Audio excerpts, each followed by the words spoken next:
বাঙালি 12 মাসে 13 পার্বণ, তাই লোকাচার মৌসুমী অনুষ্ঠান মিলেমিশে একীভূত হয়ে গিয়েছে নানা রঙের অনুষ্ঠানে। বঙ্গজীবনের গৃহস্থদের পালনীয় সেরকমই একটি অনুষ্ঠান হলো বিপত্তারিণীর ব্রত।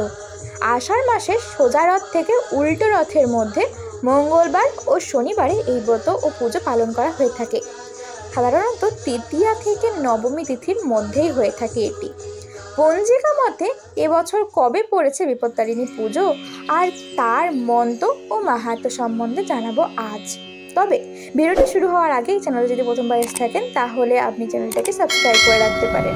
যদি ভিডিওটি ভালো লেগে থাকে তাহলে অবশ্যই একটি লাইক করে বন্ধুদের সঙ্গে শেয়ার করে পাশে থাকবেন। আর হ্যাঁ, ভিডিওটি কেমন লাগলো আমাকে কমেন্টে জানাতে কিন্তু একদম ভুলবেন না। বিপত্তারিণী পুজোয় এই 13 সংখ্যাটি অত্যন্ত মাহাত্ম্যপূর্ণ বা গুরুত্বপূর্ণ। বাড়ির মেয়েরা তাই এই ব্রত পালন করে 13টি দুর্বা সহ একটি সুতোয় 13টি গিঁট বেঁধে। ঠিক এই সময় একটি মন্ত্র উচ্চারণ করতে হয়, এটিকে বিপত্তারিণী মন্ত্র বলে ধরা হয়। সে মন্ত্রটি হলো মাসিক পুণ্যতমে বিপ্প মাধবে মাধবীয়ে ন ব্রহ্মাং শুক্লপক্ষে চবাসরে মঙ্গল শুভে সর্বরিক্ষে চমধ্যান্নে জানকী জানকালয়ে আবির্ভূতা স্বয়ং দেবী যুগে সুশোভনে শ্রিয় নম সর্বমঙ্গলে শিবে সর্বার্থ সাধিকে শরণ্যে ত্র্যম্বকে গৌরী নারায়ণী নমস্তুতে।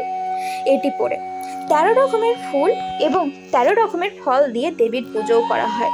বিপত্তারিণীর পুজো এবছর পড়েছে 2024-এ 19শে জুলাই, বাংলার 24শে আষাঢ়। প্রত্যেক বছর 2 দিন পরে বিপত্তারিণীর পুজো, এবছরও ঠিক তাই হয়েছে।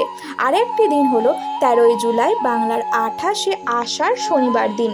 বিপত্তারিণী পুজোর 13 সংখ্যাটি বিশেষভাবে তাৎপর্যপূর্ণ। এই পুজোয় একটা বিশেষ নিয়ম হলো সবকিছু 13টা করে উৎসর্গ করতে হয় দেবীকে। ব্রতর আচার হিসেবে সবকিছু দিতে হয় 13টি করে, যেমন 13টি নৈবেদ্য সাজাতে হয়। ব্রত পালনে লাগে 13 রকমের ফুল, 13 রকমের ফল, 13টি পান, 13টি সুপুরি, 13টি এলাচ।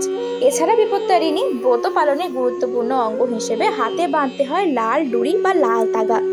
এই ডোর তৈরির ক্ষেত্রেও 13 সংখ্যা অত্যন্ত গুরুত্বপূর্ণ।